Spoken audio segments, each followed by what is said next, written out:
Chapter 5 of God, the World's Future, Becoming Human and Unbecoming Evil. We'll complement the reading here with 3 voice threads, 5A, B, and C. 5A, Becoming Human, 5C, Unbecoming Evil, 5B, sandwiched right between. We'll discuss different models of the relationship between the body, the soul, and the spirit. Theological anthropology is one of the most important doctrinal loci for public theology. Christians over the centuries have learned a great deal about human nature, and Christians understand the tension between the exalted heights, understanding the human being as emblematic, as representative of, as participating in the divine, and at the same time plummeting to the degrading low sin, death, despair. And then between the highs and the lows, the lies that we human beings tell. Yeah, if you understand with some degree of honesty what it means to be a human, you have a lot of light to shine in the darkness of the wider society. John Calvin, the theologian, tells us that you're not going to truly understand what it means to be human until you understand the human in relationship with God. Once we understand the human in relationship with God, we know so much more than we did before. Is there wisdom and insight and knowledge that the theologian could offer the wider public? I think there is. Theological anthropology is also pivotal within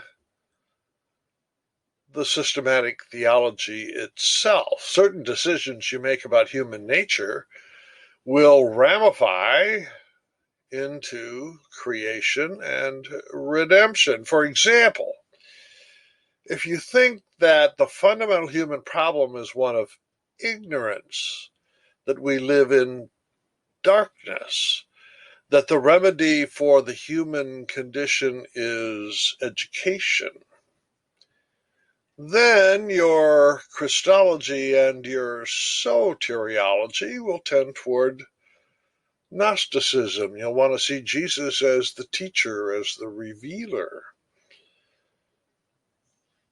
In contrast, if you think that the fundamental human problem is not ignorance, but rather a stubborn will, a willful disobedience, so that even if you know the truth, you can will to do the opposite. If that is your fundamental anthropology, then when you turn to redemption, to Christology and soteriology, the work of Christ will have to be one of grace that overcomes the stubborn will. So I hope you can see here how fundamental, pivotal our understanding of the human condition is for it's the relationship, the coherent relationship of the various doctrinal loci. So both internal to the coherence of systematic theology, anthropology is important.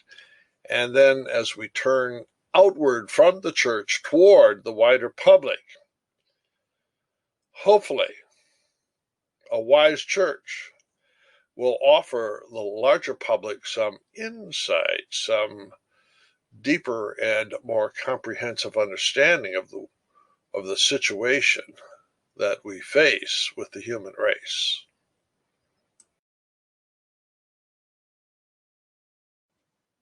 If you look closely at the Apostles' Creed and the Nicene Creed, you won't find anthropology. The systematic theologian wants to stick it in there anyway. Usually, the theologian puts it under creation. Human beings are created, therefore they're a creature, and we can talk about it within creation. That's what the largest number of theologians do, and as I said before, the systematic theologian is obligated to explain just what about the human condition warrants the redeeming work of Jesus Christ. Rarely you'll find a theologian that puts anthropology not under creation, but in Christology. Karl Barth will put anthropology within Christology. Why? Because Jesus Christ is the true image of God within creation. And you and I, as human beings, are approximators. Well, here in this systematic theology, we'll follow the conventional route, place anthropology within creation, and before we go on to the redemptive work of Christology and soteriology.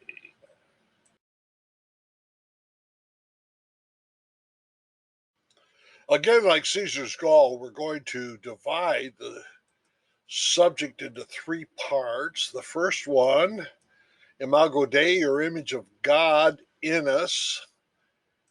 Are we human because of the way we were created, or are we becoming human over time? Then 5b, that metaphysical question about the relationship between the body, the soul, and the spirit.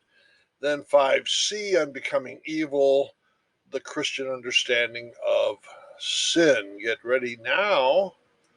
What is the image of God?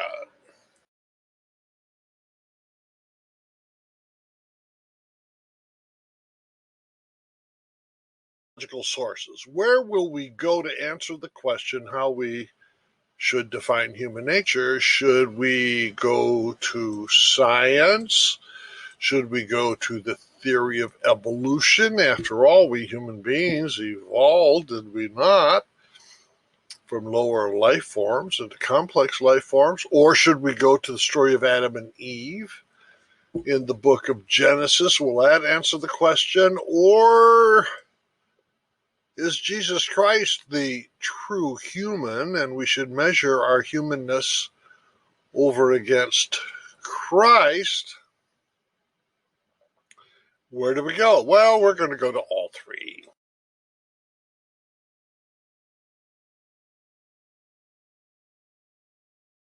The good friend Ted here, because I've got some of my own vocabulary, which I believe to be illuminating. We're going to contrast archonic with epigenetic. See the ARCH there? Arche, the Greek word arche. Curiously, arche can be translated origin, or it can be translated essence. The word archonic suggests that the essence of something is determined by its origin. So we have academic disciplines today which are archonic in structure. How about archaeology? Mm-hmm. That's the study of the past, right? What about hierarchy? There are ARCH means rule, right? A structure of rule. So archonic suggests that the past rules the present. So when we talk about the image of God, we're going to be asking, do we find the image of God in the past or not? Well, here's an alternative. Epigenetic. Epi means on top of or over on top of, and genetic, of course, geneticist, to be born. So an epigenesis is a second birth. Now, I get epigenesis from a guy named Jan Smuts. Jan Smuts was a biologist and a philosopher and a statesman in South Africa in the 1920s, about 100 years ago. And he gave us the word holism, Holism. The doctrine of holism means that the whole is greater than the sum of the parts. You are a human person, right? Your parts are chemicals, and those chemicals operate according to biological laws, but you as a person are a whole, W-H-O-L-E, which is much greater than the sum of your parts. So what Jan Smuts did was he said holism is emergent in evolution. Over time, new things, more complex things, whole things emerge. The human being is an emergent being in the history of evolution. Let's ask, when we talk about the image of God, is it archonic? Does it come from our origin? Or is the image of God epigenetic, developing over time? And is it now in your and my future waiting for us?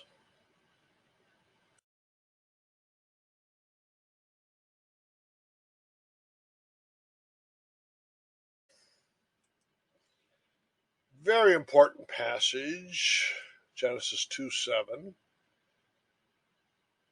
Then the Lord God formed the man, Adam, the word for man, not male, that would be Ish, but Adam as the human. Lord God formed the human being from the dust, Adamah, dust, dirt, soil, mud. Adam the human comes from Adamah, the mud. Our English word human is a cognate with humus, right? That is to say, that soil that you get in the swamp.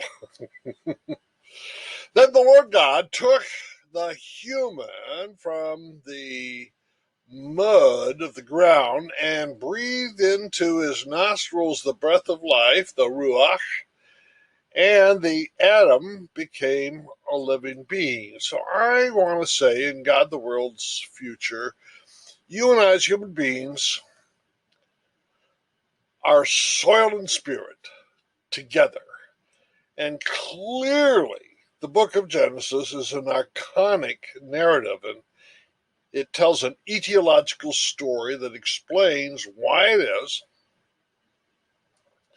that you and I, as human beings, are a combination of body and breath, and that breath has a divine origin. We are slung somewhere between heaven and earth. In God the World's Future, I use the word metaxy. We are at that juncture, that tensive juncture between soil that keeps us on earth and spirit that helps us transcend earth. Both together, both in tension. You can't have one without the other.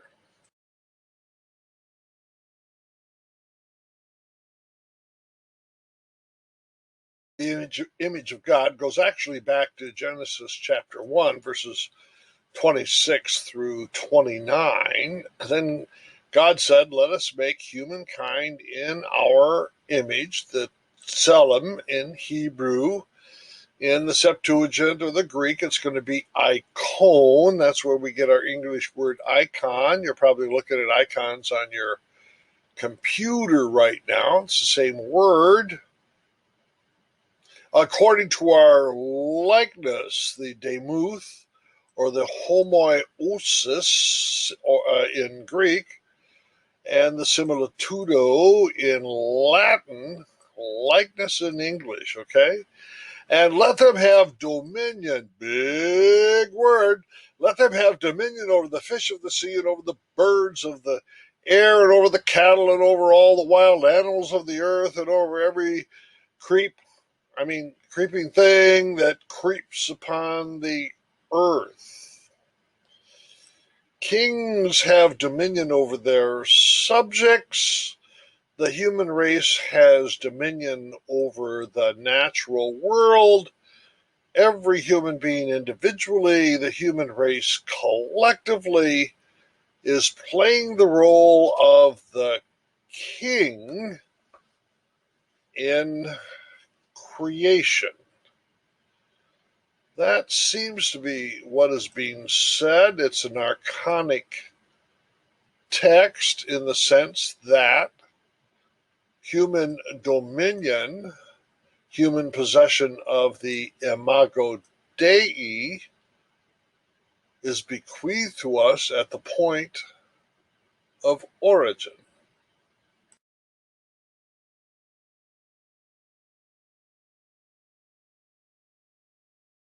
Everybody is happy with Genesis 1, verses 26 through 29, especially Lynn White.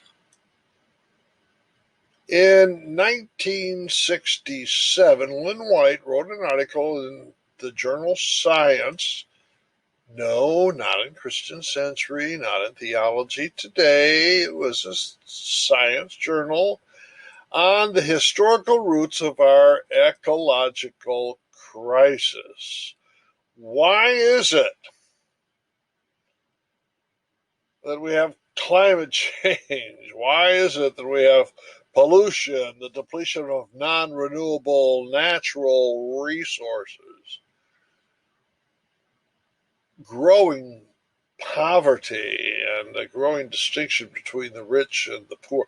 Why do we have all of these things, especially the extinction of animals? Answer: Genesis 1, verses 26 through 29.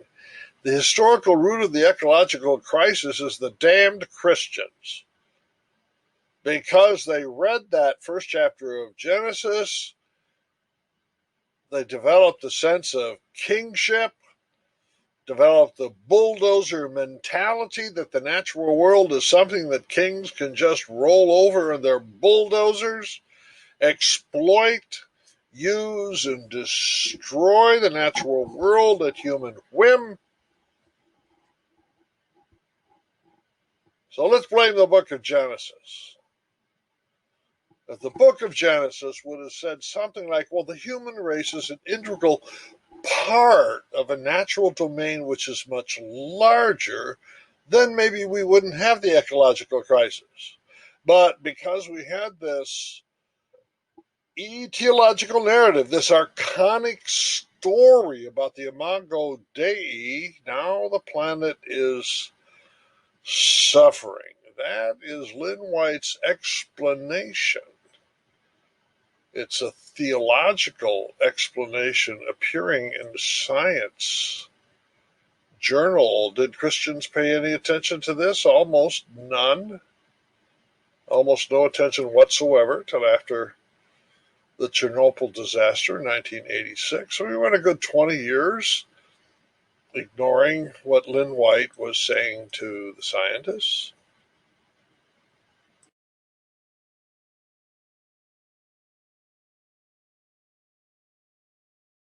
Back and take another look at what the Bible says. Does the doctrine of the image of God in Scripture really justify the bulldozer mentality and the rape and pillage of the natural world or not? The creation of humanity in God's image and likeness carries with it a commission to rule over the animal kingdom, not as the owner, but as the steward. That word for dominion is radah, and the king rules with radah. And if you take a look at the enthronement psalms,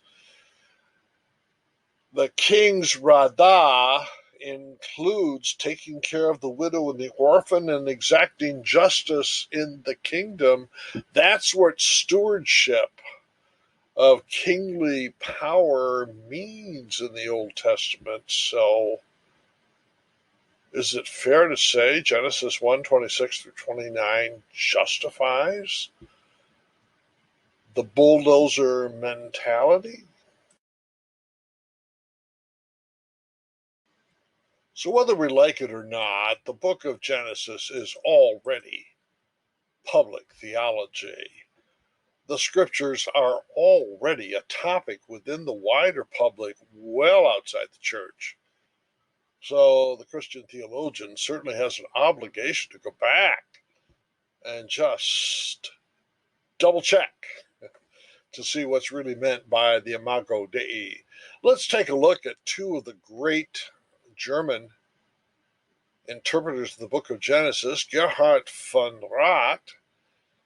He suggests that the royal prerogative now becomes that of the entire human race. Okay, we made that point. Royal representation is now democratized. Interesting word. Instead of a single person being king, a monarch, the whole human race is king. Just as powerful earthly kings, to indicate their claim to dominion, erect an image of themselves in the provinces of their empire where they do not personally appear. So the human being is placed on earth in God's image as God's sovereign emblem. And the great empires during the ancient Hebrew period, the emperor could not visit the lands that he conquered, and so a statue would be put up of the king in the town square. People would come and stand near the statue when the crier or the representative of the central government would come to make an announcement. That's the image, the tselem. The human race on earth is a tselem for God in heaven. That's what Von Rad is saying. He is really only God's representative. We human beings are God's representatives, summoned to maintain and enforce God's claim to dominion. So the human race doesn't possess dominion, but rather represents God's dominion. That's the position of Gerhard von Rad at Heidelberg. Now, von Rad had a student named Klaus Westermann who disagrees with von Rad. How dare a student disagree with his or her professor, huh? Westermann concedes that numerous Egyptian and Mesopotamian texts show that it was common in the ancient world for kings to set up plastic, that means molded, carved statues or whatever, plastic images of themselves to represent royal sovereignty. However, the corresponding word for such representations in Hebrew is neither tselem nor demuth. Remember, tselem is image and demuth is likeness. Rather, says Westermann, it is the Babylonian salmu, which can also suggest an idol. Huh. Furthermore, the concept of the representative of the king suggests an individual person, whereas Genesis 1:26 is clearly referring to the human race in its entirety. So Westermann's a little bit more reluctant to grant the democratization of the notion of kingly radah. Gerhard von Rott, Klaus Westermann, what do you think?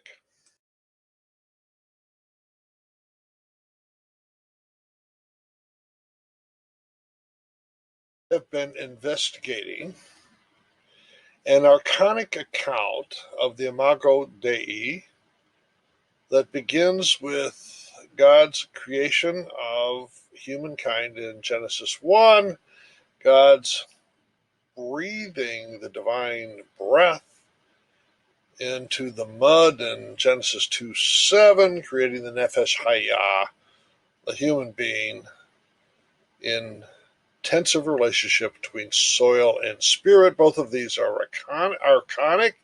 They go back to the origin. Does the origin govern the present? Karl Barth, 20th century theologian, writes a book. Do we really go back to Adam to find the image of God, or do we look to Jesus Christ? Where does the arche begin in Christian theology? Back at the beginning of history, or does it begin with Jesus Christ? Here's Karl Barth in conversation with Martin Luther King.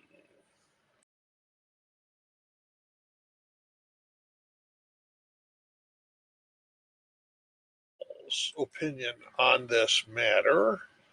He's going to vote for Jesus Christ as the icon to Theou, the image of God in us. 2 Corinthians 4:4. In their case, the God of this world has blinded the minds of the unbelievers to keep them from seeing the light of the gospel of the glory of Christ, who is the image of God. So if you want to know what the image of God is, you look to Jesus Christ. You don't look at Adam and Eve.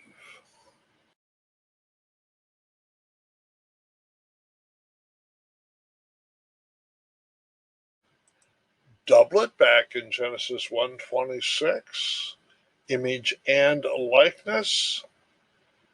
Irenaeus of Lyon, he distinguishes image, likeness. Christ is true God and true man.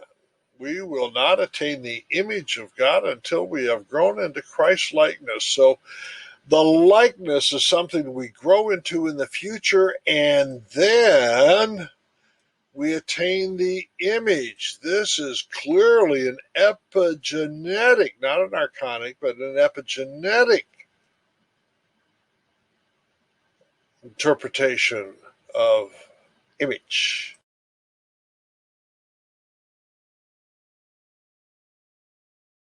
The imago Dei, where does it belong? In the doctrine of creation or in the doctrine of redemption? Here is an Orthodox theologian talking about Theosis, deification or divinization, that sanctifying process at the end of which you and I become genuinely holy. The archetype of man, let's read humanity there, is Christ, okay. Whoop-de-doo, we saw that in St. Paul, we see it in Karl Barth. Christ as the highest realization of the human naturally constitutes the goal. Hey, that's future, not past. The goal of humankind's upward journey, the beginning but also the end of history. So is this an epigenetic understanding of human nature and the human future?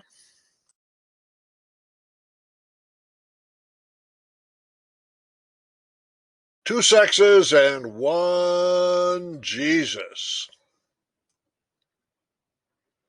If Jesus Christ is the imago Dei, or the fulfillment of humanity, and if Jesus is male, what does that do to those of us who are not male? Well, one of the most thoughtful of our systematic theologians is Elizabeth Johnson, the author of She Who Is. She takes a good look at Jesus as being masculine and not feminine, Beth says that the maleness of Jesus belongs to his particular identity as a man. It belongs to his personal identity. But when it comes to humanity, which includes male, female, and every other variant, the truly human part is universal. It is inclusive. Beth is not worried that just because Jesus was a male and not a female, that somehow or other she's not going to participate in the redemptive power of Christ's work. Take a look at this altar and the altar piece in a church just down the road from where my wife Karen's family lives in Stockholm. Here on the left, we have a family living under the tree of life. Now, in the Garden of Eden story, Adam and Eve did not actually eat the fruit from the tree of life, but all the fruit they did eat had life-giving power. So that seems to be, archonically, the way God has created us. Then over here, we find, I don't know, is it the same family? Under the angel of death. So we have birth here and we have death here. Triumphant in the middle is Christ, the risen Christ, the Easter Christ. This football that he's in is the mandorla, and it looks like he is triumphant over death. So this is human nature, this is human nature, and this is victory.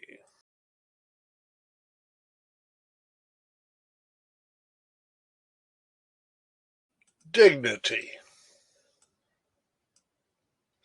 Immanuel Kant gave us the Enlightenment definition of dignity. A human person should always be treated as a moral end and never as merely a means to some further end. Chattel slavery is the most obnoxious, if not horrendous, form of the denial of dignity because it takes a human person and turns them into an economic means for some further end, and that's not even to mention the suffering and torture that goes along with it. In the history of Christian theology, imago Dei, in its archonic form in the doctrine of creation, is the ground for human dignity, and that translates politically into equality.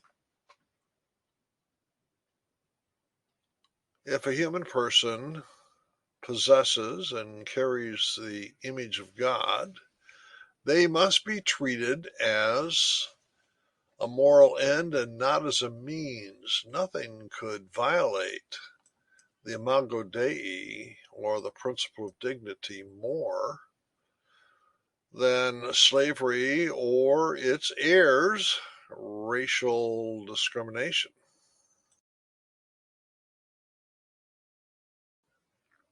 The imago Dei is already public theology. The ascription of dignity to each and every person is already public theology.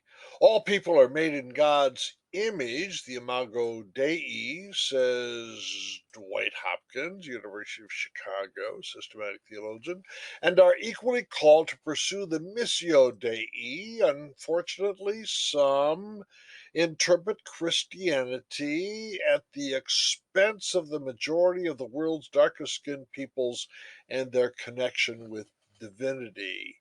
To treat a dark skinned person with dignity is to respect God and the representation of God in the dignity of the dark skinned person. Here, this piece of art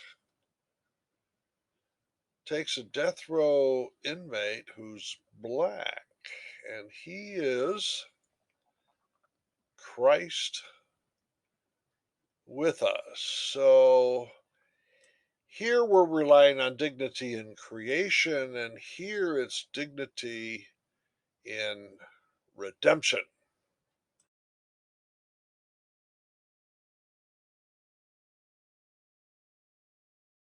The most ambitious and forceful advocates of public theology was Pope John Paul II in the 1980s and in the 1990s. He began what he said was philosophically with the Imago Dei as the theological ground or intellectual ground for human dignity, and it applies to all people in all times and in all places. It applies to babies getting born, it applies to senior citizens who might get euthanized. His philosophy was clearly archonic. He went back to conception and said that at conception there are three parts to making a baby. There's the DNA from the father, the DNA from the mother, and the impartation of the breath of God. The spiritual soul also occurs at conception. That establishes the Imago Dei, and in the church it establishes dignity, and in politics, in government, in society, it establishes dignity.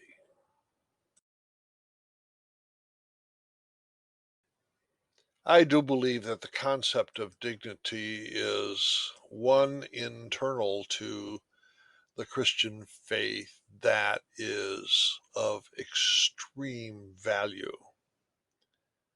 when engaging in public theology, but I want to parse it a little bit. So, the doctrine of dignity is that we are innately valued as a moral end and not merely as a means. But phenomenally, if we just take a look at the world in which we live, large swaths of the human population are denied dignity, whether it's due to the color of their skin or their gender, sexual preference, or all of the many ways in which groups of people or individuals are ostracized. That, in fact, in social fact, dignity is denied. The task of the liberation theologian, if not the task of every Christian who wants to love the neighbor, the task is to confer dignity, to treat the undignified as if they have dignity. To confer dignity is to recognize the relational character of dignity. To treat somebody with dignity usually leads to that person rising up and claiming the self worth. Is dignity then archonic? Does it belong to the doctrine of creation? Or what about redemption? I contend that the incarnation of God in Jesus Christ is the act of divine conferral of dignity upon the human race. Try these words from the familiar Christmas carol. O holy night, the stars are brightly shining. It is the night of our dear Savior's birth. Long lay the world in sin and error pining till he appeared, and what? The soul felt its worth. God in Jesus Christ conferred dignity on us. If we're going to live the godly life, we will confer dignity on all those to whom dignity up until this point has been denied.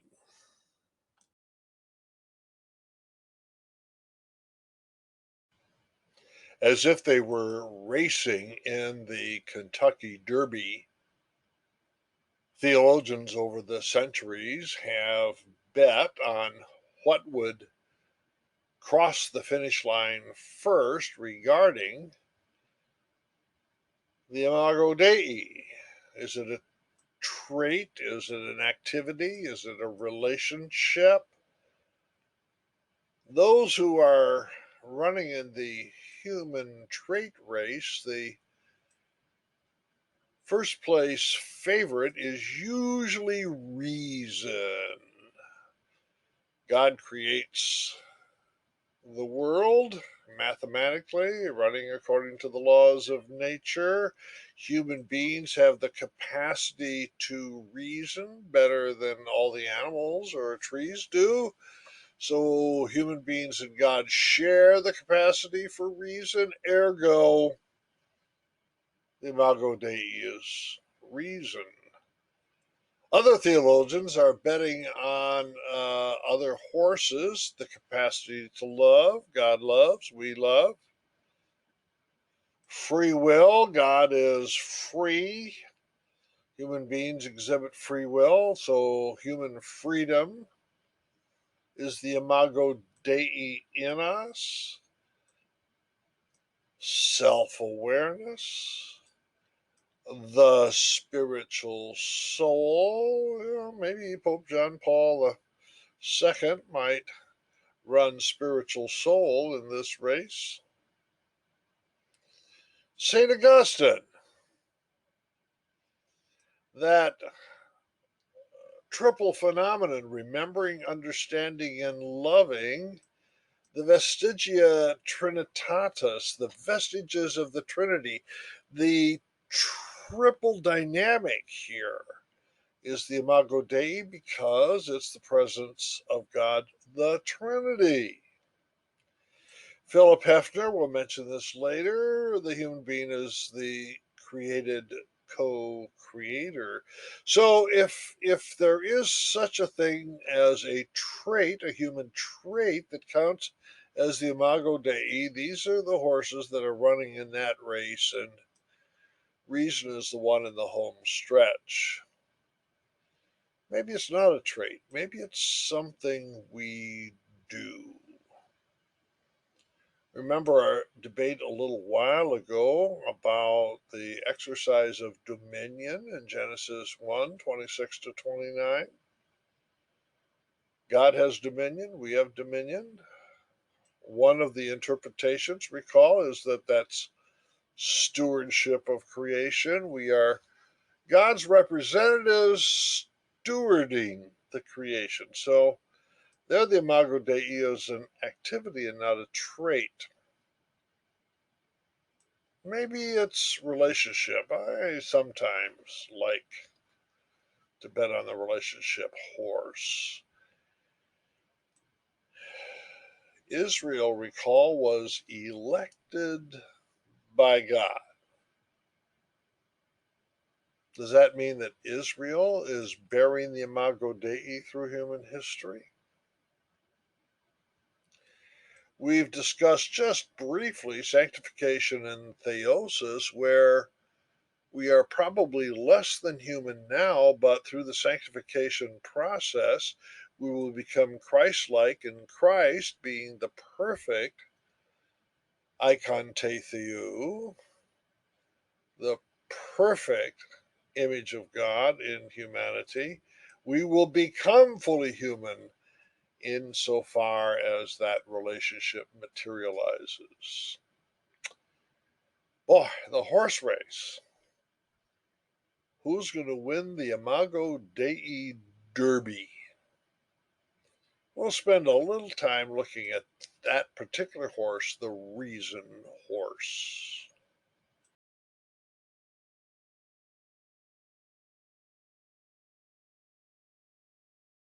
Since 1930, every 4 years we've had a World Cup competition. It's called football, but Americans call it soccer. If there were a World Cup for Reason, the winner would clearly be Immanuel Kant, the icon of reason in the age of reason, the 18th century. The trait which makes a human being is reason. Immanuel Kant tied the doctrine of human dignity to reason. A rational person deserves to be treated with dignity. I am a little uneasy with that. Let me tell you why. I believe every human being should be treated as a moral end and not merely as a means to a further end, regardless of their reason. We have children born who are mentally challenged. We have parents and grandparents suffering from Alzheimer's or dementia whose reason is compromised. Yet, I believe firmly that they should be treated with dignity too. So, where I differ from Immanuel Kant is that I don't think human dignity should be tied to reason, even though Kant's definition of dignity is the one I advocate.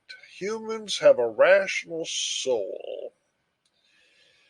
Kant includes here a distinction then between humans and animals. Animals do not have a rational soul. They are driven by instinct.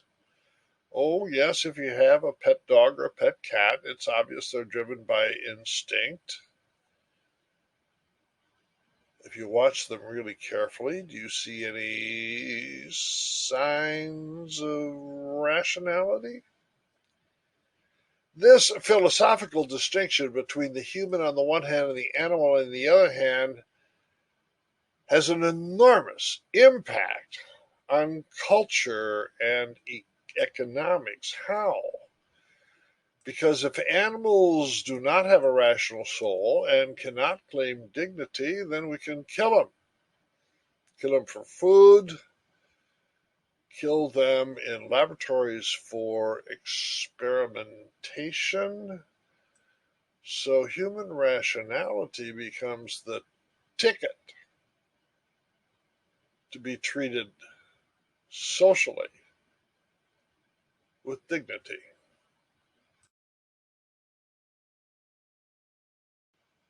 St. Thomas Aquinas, a number of centuries before Immanuel Kant, would agree animals are irrational. And because they're irrational, they don't have any fellowship with us. Have you mentioned that yet to your pet dog?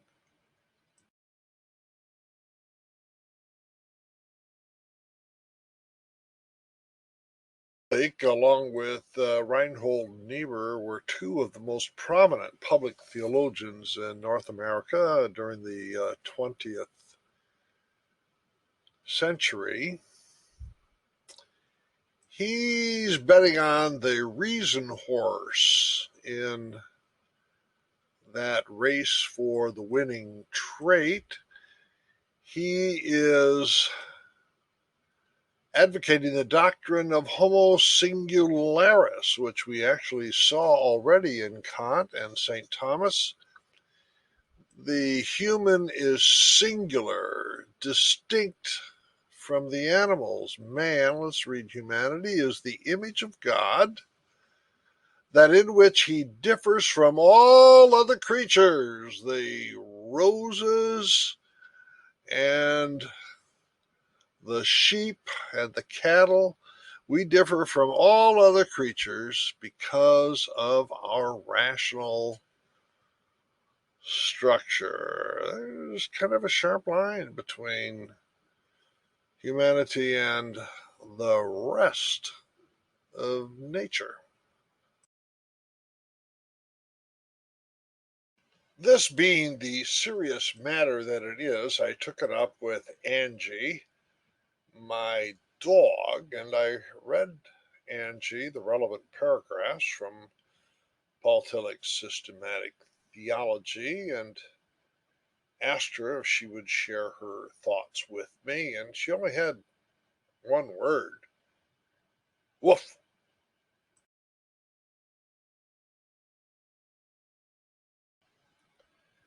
Let's pause here for a minute to take a look at Martin Luther on the issues we've just been discussing. For Luther, we have to distinguish between the pre-lapsarian human and the post-lapsarian human. What is it like to be a human being in the Garden of Eden before the fall? Luther will grant, yes, reason is the imago Dei, the trait that we human beings share with God. God's reason and human reason, well, they overlap if they don't participate in each other. However, after the fall, post-lapsarian, reason gets distorted. It becomes the devil's whore. Let me digress for a moment with a long footnote. Let's go back to St. Augustine. St. Augustine raised the question that we did earlier on, and that is, what is it that counts for human alienation from God? What is the nature of the fall? Is it ignorance or is it a stubborn will? Because if it's ignorance, then redemption would consist of revelation or knowledge or teaching. If it is a stubborn will, then we have to have a transformed will through the power of the Holy Spirit.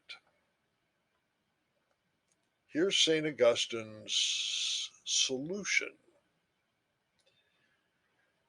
What makes us estranged from God fundamentally is a stubborn will. We can know the truth and then we can choose to do what is evil.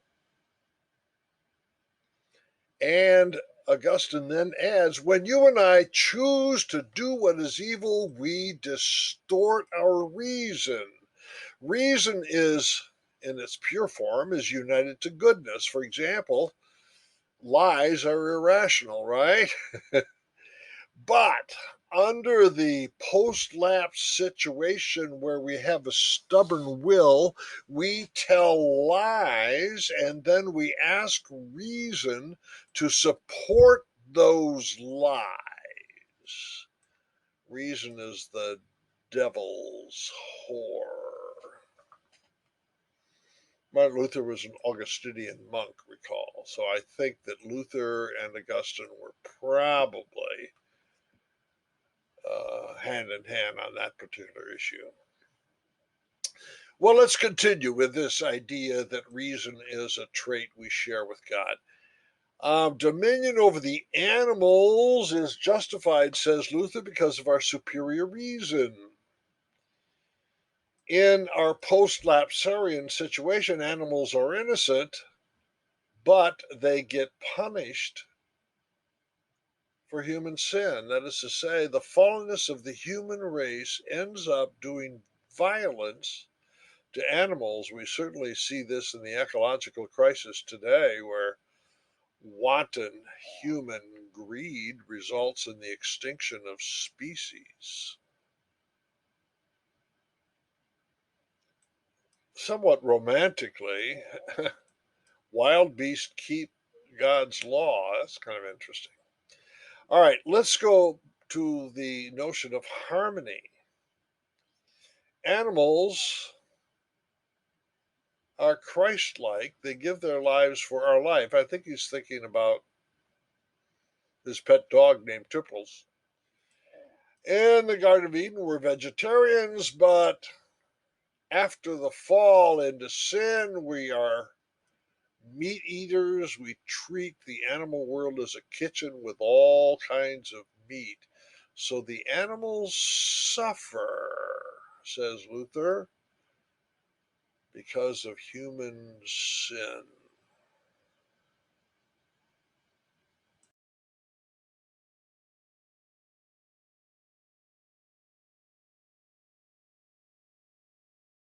Let's turn now and look at this from a slightly different angle. Instead of the intra-systematic treatment of imago Dei, let's look a little more phenomenologically at human nature.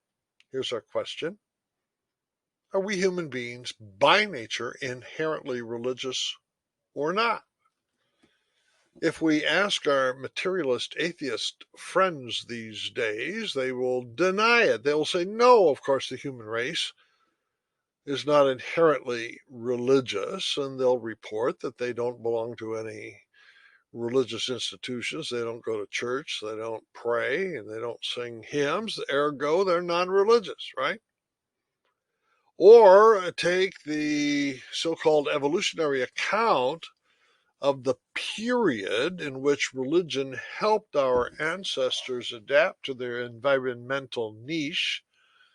Religion had adaptive value, but that adaptive value is now gone, so religion could be replaced by science. Once we arrive at the scientific stage in human evolution, we cease to be religious. Okay, so there are schools of thoughts out there that would say no to the question, are human beings inherently religious or not? Most systematic theologians that I'm familiar with, not all, most, tend to accept at the level of assumption that the human race is inherently religious. And this counts then in the anthropology as it develops and ramifies throughout the theological system. Here's Mircea Eliade, the great history of religion scholar at the University of Chicago when I was a student there. Homo religiosus, that which defines the human as human over against trees and muskrats, is our religious character. John Calvin believed in his anthropology that we human beings have a divinitatis sensum. That's kind of akin to the idea of sensibility that I introduced in our methodological discussion. That is to say, we have a primitive built-in sensibility that opens us to belief in God, said John Calvin. Karl Rahner, so influential on contemporary Roman Catholic systematic theology. The supernatural existential, built right into human existence at a level just on the edge of awareness and below articulation, is the presence of God's grace. And some of us are able to articulate that and others are not, but it is always there. A simpler version of it is to say that the human being is capable of self-transcendence, and that self-transcendent capability can include belief in God. So let me just say, It's not unusual for a systematic theologian to assume the doctrine of homo religiosus.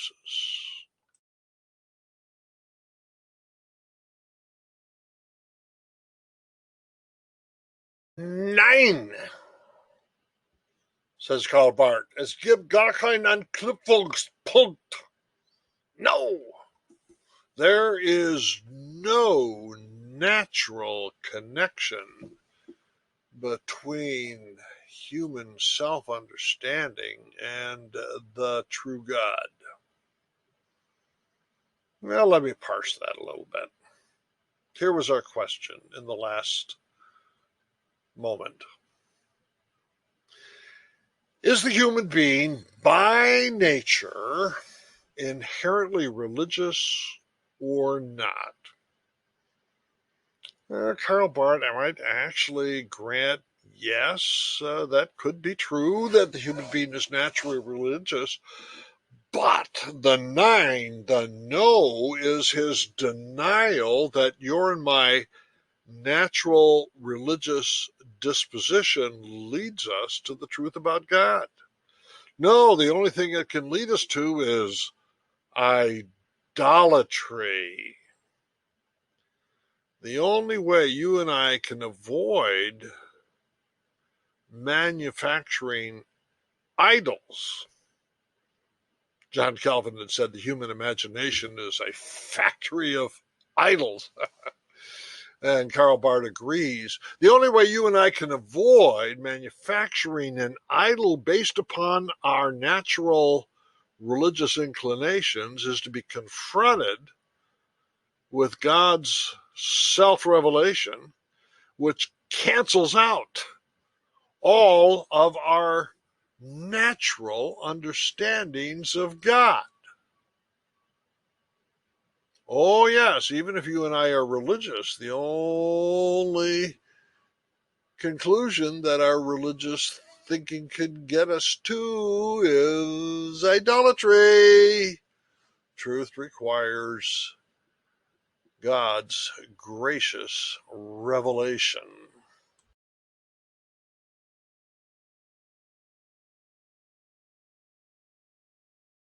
I believe is one of the most profound thoughts in the whole history of the Latin Church.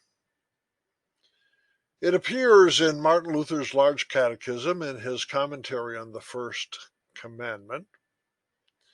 His question is, what does it mean to have a God? Now, it's not a question of who is God or what is God in any objective sense. No. He's turning to subjectivity, our having a God. Look how Luther offers an answer to his question. A God is, lowercase g now.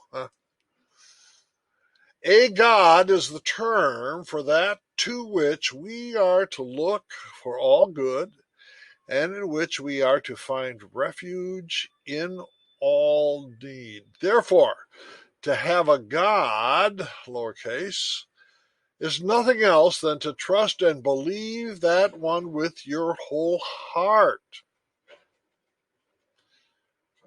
Paul Tillich, a few centuries later now, is going to pick up on this and speak about your and my ultimate concern. Our God, lowercase g, is our ultimate concern.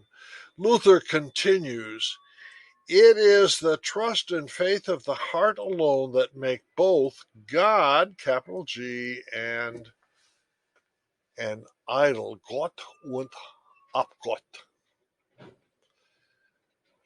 Godliness is a relationship between your and my faith and trust on the one hand and the object of that faith and trust on the other. If your faith and trust are right, then your God is the true one. Conversely, where your trust is false and wrong, there you do not have the true God. For these two belong together, faith and God. Anything on which your heart relies and depends, I say, is really your God. The task of the person of faith is not to move from no God to God. No, no, the task is to move from a false God, from an idol that might be our natural inclination on the one hand, to the true God who comes to us in grace on the other.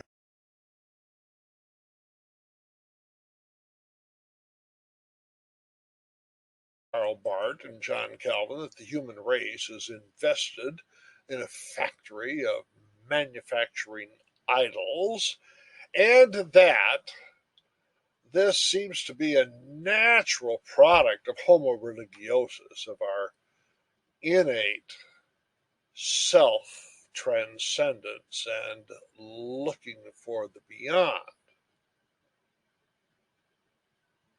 I still elect to join the barbecue with Calvin and Eliade and Rahner and here Wolfhard Pannenberg to describe the human being as open. Weltoffenheit is Pannenberg's word, exocentricity. What Pannenberg observes using psychology and sociology and phenomenology is that who we are as human beings has both an inner and an outer dimension. We are constantly interacting with the world around us. We're breathing air, right? The air comes in and goes out. We're eating food, it comes in and it goes out. You and I can't be a human being in isolation. Oh no. We are obdurately, incorrigibly relational. Relationality comes prior to our individuality or our autonomy.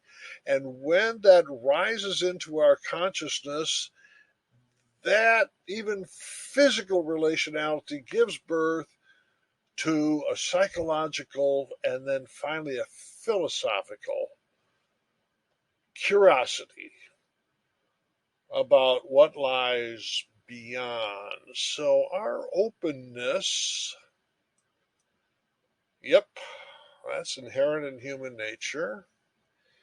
And if we didn't have that openness, we wouldn't be able to hear God when God speaks. We wouldn't be able to see the revelation when God reveals it. So I'm going to accept the picnic invitations of the homo religiosus crowd rather than the Barthian crowd.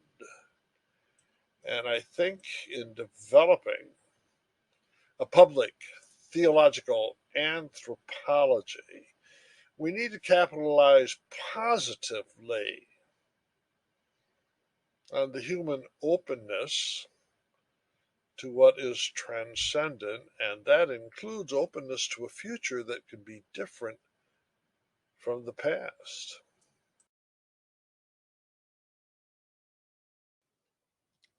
The future can be different from the past. Do you want a different future for yourself?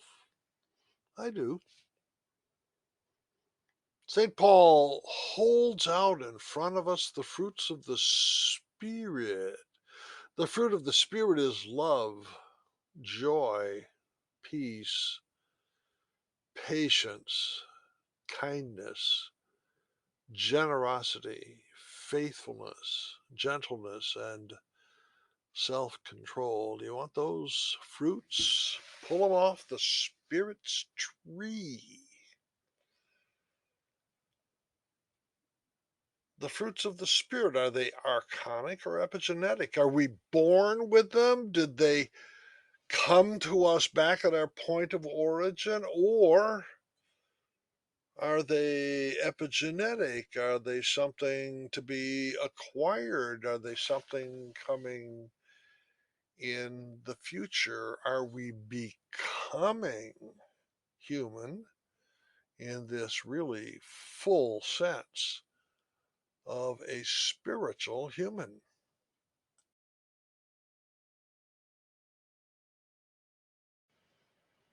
It would be difficult to find anyone who appreciates the fruits of the Spirit more fully than John Wesley and his Methodist heirs. John Wesley paved the road to Christian perfection with the bricks of sanctification. But this becoming fully human, becoming fully holy, is accompanied by love of neighbor, and love of neighbor is accompanied by love of the animals and everything in creation. I believe in my heart that faith in Jesus Christ can and will lead us beyond the exclusive concern for the well being of other human beings to the broader concern for the well being of the birds in our backyards, the fish in our rivers, and every creature on the face of the earth. If Wesley and Luther were at the same picnic, Wesley's sanctification would carry us back to the prelapsarian Garden of Eden, where we had a harmonious relationship with the animals and the plants.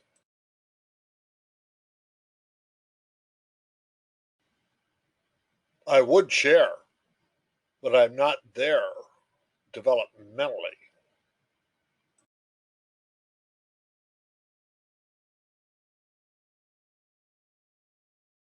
Chapter 5 in God the World's Future is becoming human and unbecoming evil.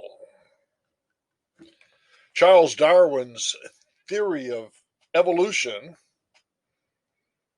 made a dramatic impact in 1859 when he published his landmark book, The Origin of Species by Natural Selection.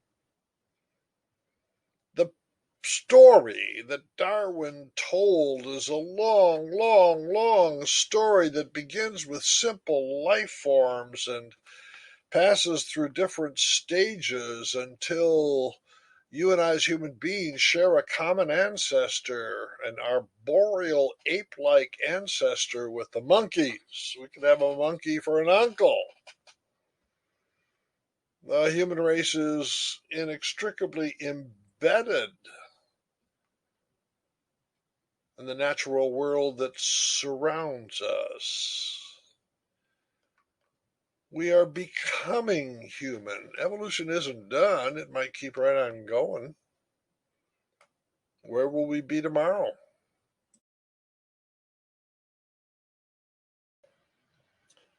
Not everybody was happy with Charles Darwin's theory of evolution. Here's Anglican Bishop Samuel Wilberforce. Man's derived supremacy over the earth, man's power of absolute speech, man's gift of reason, man's free will and responsibility, man's fall and man's redemption, the incarnation of the eternal Son, the indwelling of the eternal Spirit, are equally and utterly irreconcilable with the degrading notion of the brute origin of Him, that's you and me, who was created in the image of God and redeemed by the eternal Son. The theory of evolution degrades the image of God, according to Samuel Wilberforce.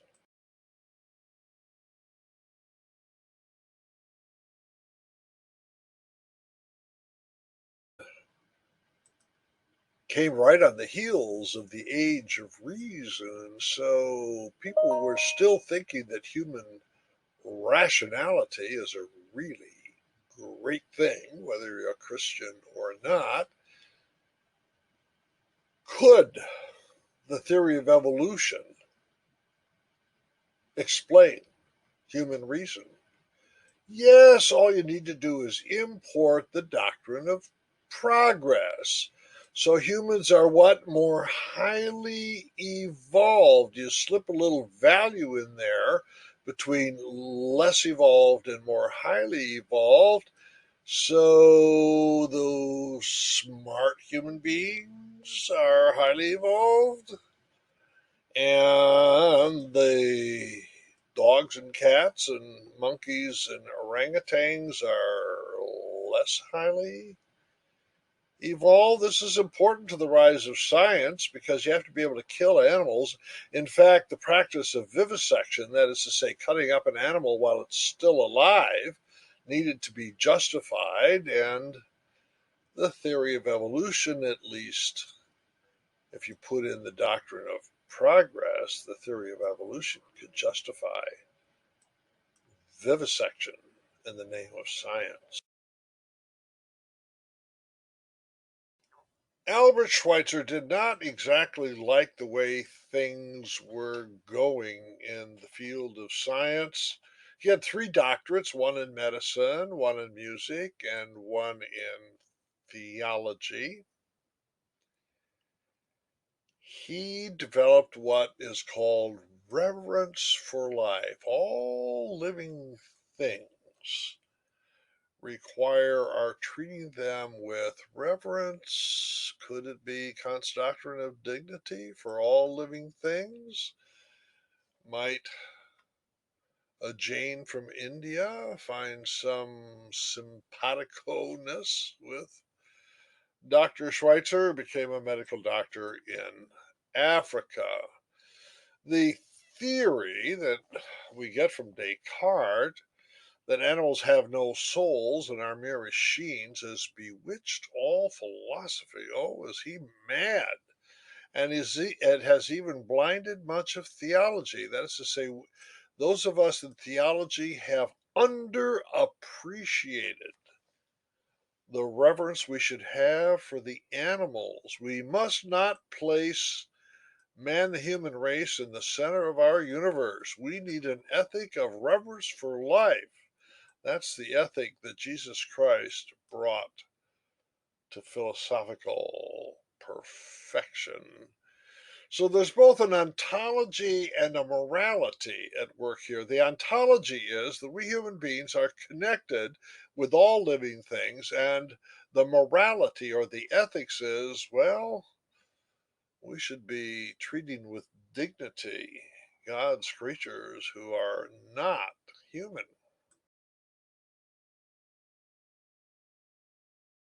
Here's Joshua Moritz, the managing editor of Theology and Science, and he believes that the Christian doctrine of the imago Dei is, in fact, reconcilable with Darwinian evolution. My ancestors spent 3.8 billion years evolving out of the primordial ooze, and all I got was this lousy t shirt. So Joshua goes to battle against Lynn White. If you may recall, Lynn White wrote in Science in 1967 that we have an ecological crisis because Genesis 1:26 to 29 gives the human race dominion over nature, and we want to take that dominion away from the human race. Joshua says, don't blame the book of Genesis. Don't blame the history of Christianity for the ecological crisis. Don't blame the Imago Dei for the ecological crisis. Where's the problem?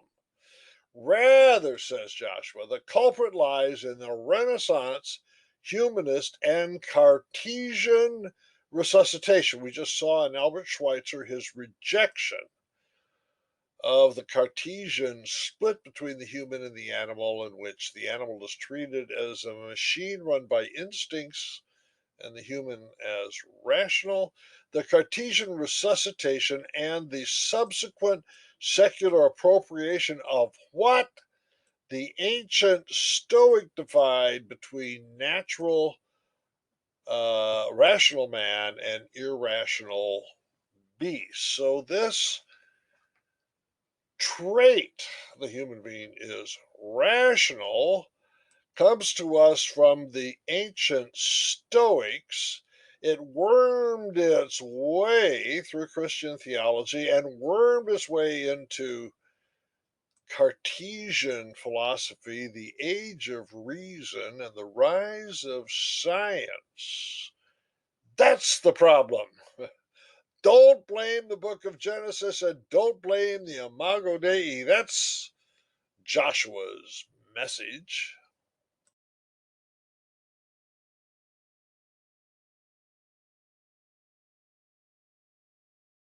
To the place of evolution in theological anthropology and in public theology, let's ask another question that frequently appears in contemporary discussion, and that is, can evolutionary theory explain religion? Well, some are going to say yes, indeed. Religious phenomena are adaptations. That is to say, among your and my ancestors, some were religious and some weren't. Those who weren't, well, they died before they could make babies. But those who were religious, they made babies who grew up to make more babies. That's the definition of an adaptation. So religion is adaptive. Our ancestors needed religion to adapt to their environment. Religion leads to reproductive advantage. Oh, okay. Now, the sociobiologists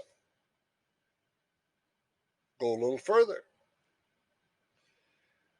Religion, they say, taught our ancestors in-group cohesion and out-group xenophobia. That is to say, all those in the village believed the same religion, and that gave them social harmony, but those in the next village had a different religion. They were the enemy, and so they fought against each other. Religion and in-group cohesion and making enemies of outgroups, that, say, the sociobiologists such as E.O. Wilson, is what religion did in the history of evolution. But remember now, we've got a doctrine of progress. The human race is now evolved beyond religion. We're at a more highly evolved stage where we have science. Science no longer distinguishes between the in group and the out group.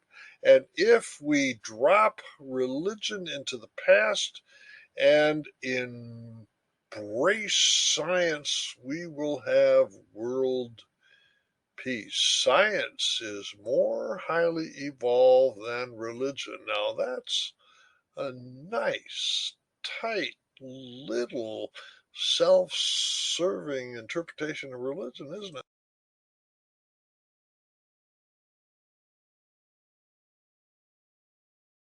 Michelangelo's God giving life to Adam.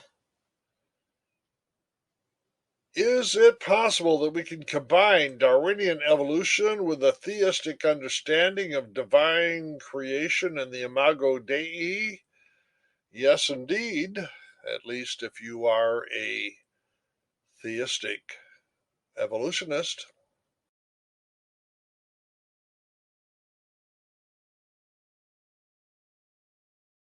Longtime professor of systematic theology at the Lutheran School of Theology in Chicago and editor of the journal Zygon, one of the pioneers in theistic evolution.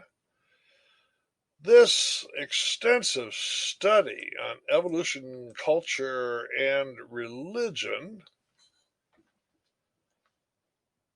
argues that in the long story of biological evolution, God created in, with, and under the processes free human beings. More than that, the human has come to participate with God in the ongoing creative process. Hefner gives us this very creative title, a trait of the human being. We humans are the created co-creator. We are created by God ex nihilo. We cannot create ex nihilo, but everything the human does requires technological advance. And generation after generation increases through innovation the technological contribution to the history of nature on the planet.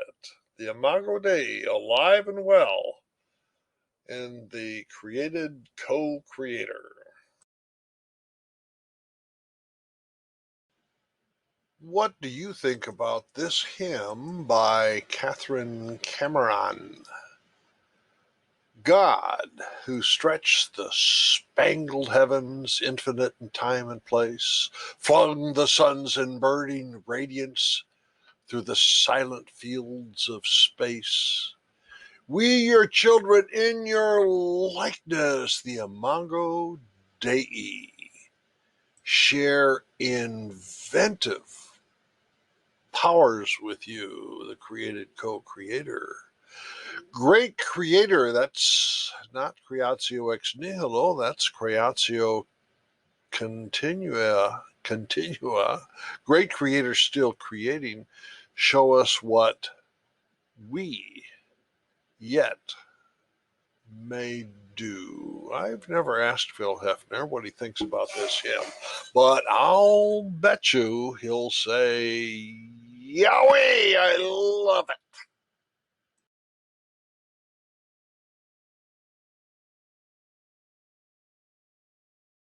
We are becoming human. Well, at least according to the story of evolution, that story begins here on Earth with the origin of life, maybe 3.9 billion years ago. Life, we think, started out simple, got more complex, and when you and I were born, if we press the archonic question about the origin, did our origin govern our essence? How far back do we go? The Earth is about 4.5 billion years old, but the Earth is a Johnny come lately in the story of the cosmos. The cosmos began, we think, with the Big Bang, maybe 13.7 or 8 billion years ago. And the story of becoming, the big one, is called Big History by some, or Cosmic Evolution by others. Was the human essence already determined back at the beginning, archonically, or does our becoming human signify that we're not there yet, that epigenetically we've got some more becoming to take care of?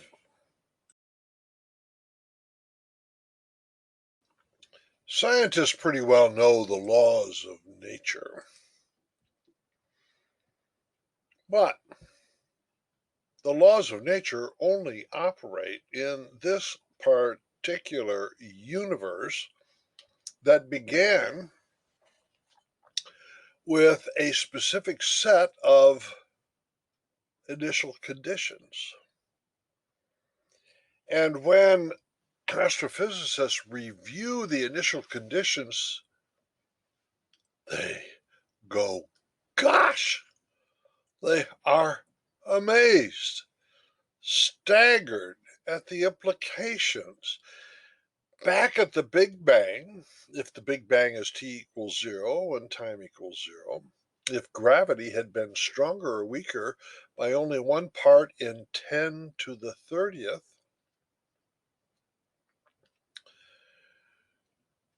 if it had been a little stronger, then the universe would have collapsed. If it would have been a little bit weaker, then the universe would have spread out so thin and star formation would not have occurred. Life-sustaining stars like the sun could not exist, and life on Earth, including your and my life, would have been impossible. Gosh! This discussion we're taking up is sometimes called the anthropic principle. It's attending to the fine tuning of the initial conditions, and that's what makes the scientists go, gosh.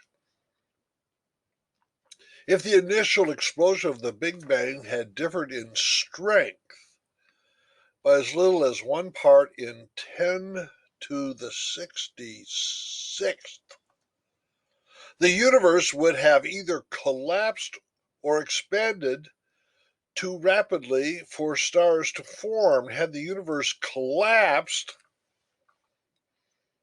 everything would have heated up, and if it had expanded too rapidly, it would have gotten out so far that gravity could not cause a return, and it would have gotten cold and frozen. So it would be either fry or freeze. The point is that the expansion was just right to allow star formation, planet formation, and the development of life. Your and my life depends upon this staggeringly fascinating set of initial conditions.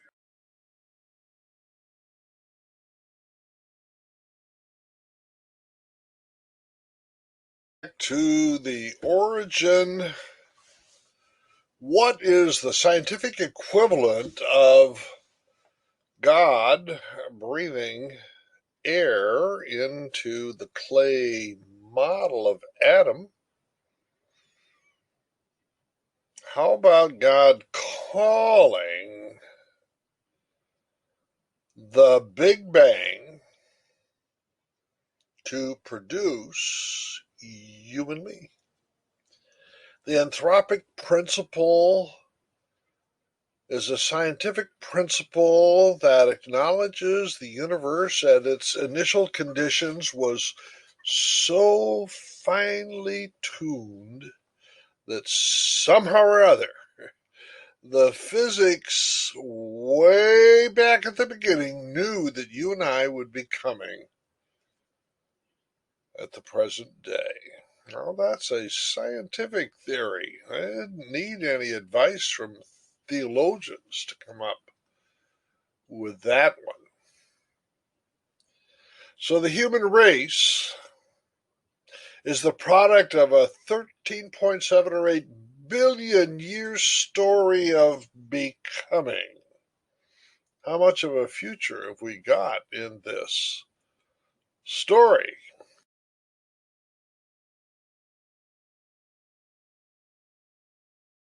Of God's creation is not over yet. Oh, yes, God created it at the beginning, ex nihilo, out of nothing. But God is also continuing to create. We call it creatio continua. So here's our good friend Bob Russell. He belongs to the school of thought we call theistic evolution.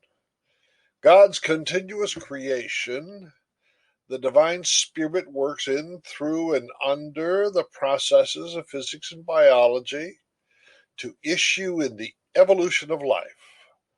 God acts objectively to bring about development, yet without violating or suspending the processes of nature. Bob believes both that God is creator, and he believes that the long evolutionary story, both in physics and in biology, are the means in, through, and under which God has put you and me right here in time and space.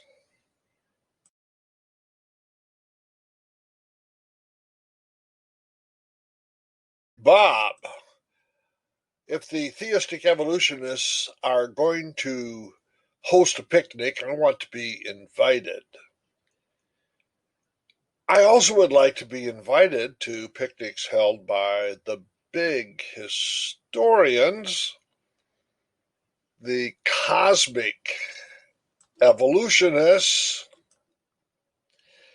but most of the scholars in that field tend to be reductionistic. That is to say, they try to explain the becoming of the human being strictly in materialistic terms, strictly in terms of the laws of physics and biology.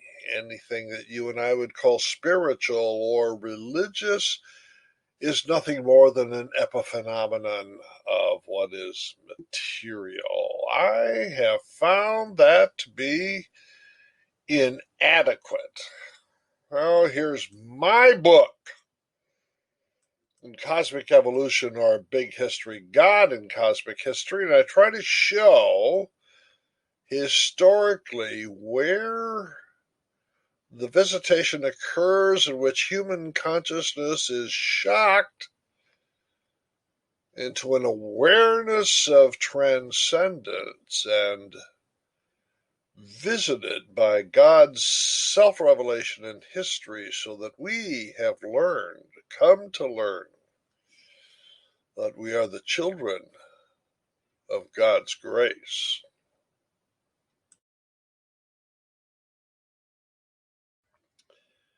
Becoming human.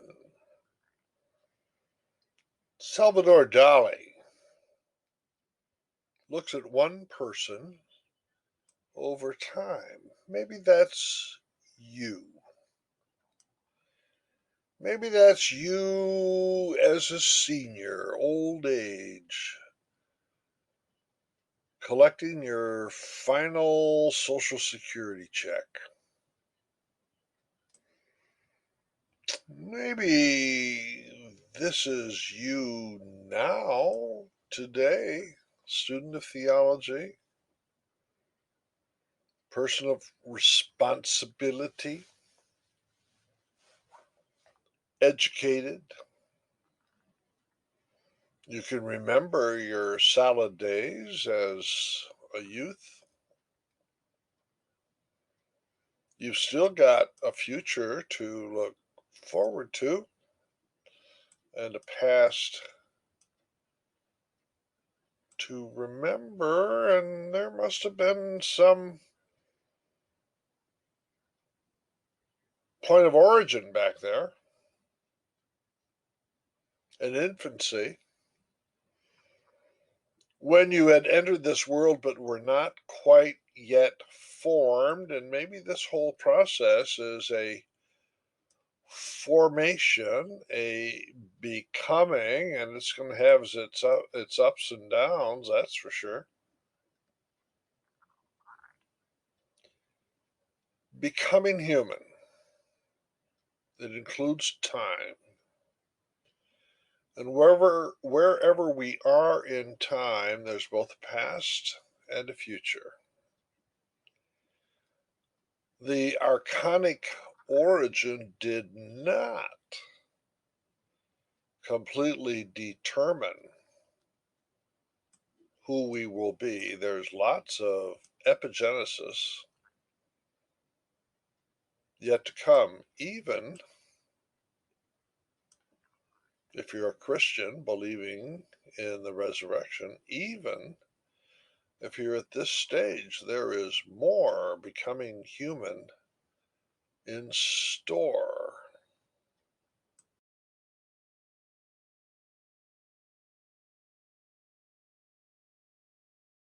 I believe that the final future we have with God determines our essence. Oh, yes, our origin contributes, but the epigenesis is definitional. Here in summary is Ted's proleptic theology of creation. God creates from the future, not the past. Origin is just the beginning of God's creative work. God's creative action within nature and within history is derivative from the divine act of redeeming and creating the whole cosmos. God is a holist in the largest sense of the word, and who you and I are is determined in part by our place within the whole story of the whole creation, which includes the whole cosmos. The concept of creation out of nothing, creatio ex nihilo, should be combined with continuous creation, creatio continua. God is the primary cause of nature's secondary causation. Yes, what you and I observe in the nexus of the natural world, what the Buddhists would call praktitya samutpada, and what the scientists are going to describe as the laws of nature, all that describes the created world within which we live, but it would not be here. It would not exist if it were not for God as primary cause. Our human nature is not yet fully created. We are still becoming. Our human reality is in continuity with the natural world, including suffering and sin. Take a look at Brengeda's painting here. He calls it In Search of Paradise. I'm not getting that out of it. What is so important thematically, I think, is this ontological relationship between what is distinctively animate and human on the one hand, with the plant world on the other. Who we are is incorrigibly related to everything that the scientists can describe by physics, chemistry, and biology. We need to think epigenetically. There's nothing wrong with archonic thinking, but it cannot be absolutized. There are changes, big changes. God does new things, and we don't want to shut off the new things with an archonic mindset. The book of Genesis can be interpreted eschatologically when we get to day 7 in Genesis 1:1 to 2:4a, and God takes the day off for a Sabbath. We're not there yet. We're somewhere between days 1 and 6. God's Sabbath, well, that's in the future. Finally, how do we live with a past and a future? We live beatitudinally. I think when Jesus gave us the Beatitudes in Matthew 5, he was anticipating a fulfillment, a final future, God's gift of our identity. To live beatitudinally is to live today. out of the power and grace of a future yet to come.